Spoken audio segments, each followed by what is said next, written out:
example I gave you about the man who went into business. He was unhappy. So he got on the internet and Facebook and Twitter, and he told things about the business that were true, that he did not like. But then he told things that were not true about the business. And because of that, the man's business suffered and people quit going there and he lost money. What, Dayton? Don't tell lies about other people's. Well, kind of. You don't want to tell lies. Libel and slander is when you're saying things about other people, sometimes even if it's true, but if it affects their job, themselves. There's websites on the internet that people can get on there and say all kinds of things about people. But if it doesn't affect their job, their family, their well-being, you really can't do a whole lot about it because it's freedom of speech. But if you slander someone and say something that affects them, then you can sue them or you can do something about that. So you want to make sure that what you're saying is the truth and not just your opinion of the truth.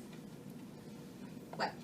I heard one time that this girl sued McDonald's because their coffee was hot and she spilled it on it. Well, is it true that she spilled it?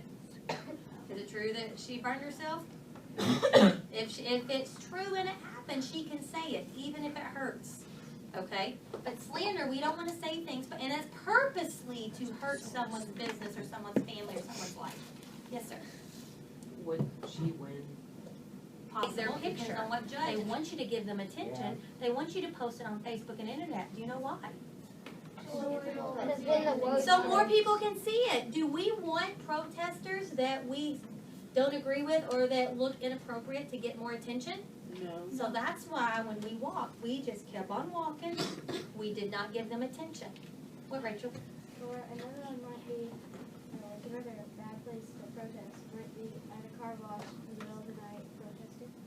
Could be, but even though as an opinion that might be a bad place, it's not against the law. They wanted to be there unless it was private. If it was private property, they couldn't be there. And there are signs that say no loitering. Loitering means gathering of people. If there are signs posted or laws posted about an area, then it would be in the wrong place. You could not go in an area that the law protects that area. That's why you see protesters on public property. Yes, Malcolm? Wouldn't those people who we saw, wouldn't that be obscenity so? Were they cussing at us? No. Were they saying things that were so obscene that your parents did not even want you, they were covering your ears? They were saying disagreeable things. They were saying disagreeable things, but nothing that by law was obscene. Maybe for our ears, but not for adult ears. But, I think. okay, so here's what we're going to do for the next about 10 minutes. I have an article for you for the freedom of speech. And it's about, I'll give you a little background. It's about a woman whose son was killed in the war in Iraq. So she is an advocate for taking troops out of Iraq. Is that something that's legal for her to do? Could she do that? Can you protest for? Could she say? Do what? She could say that she wanted him back, but she couldn't just go there and do that. Right. She could try to get support. There's nothing wrong with that. When we went to D.C., we went to a museum, and they showed pictures of protesters of the Vietnam War.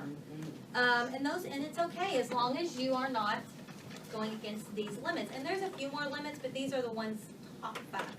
Then there's also a woman in this article who's supporting the troops. And so you're going to read about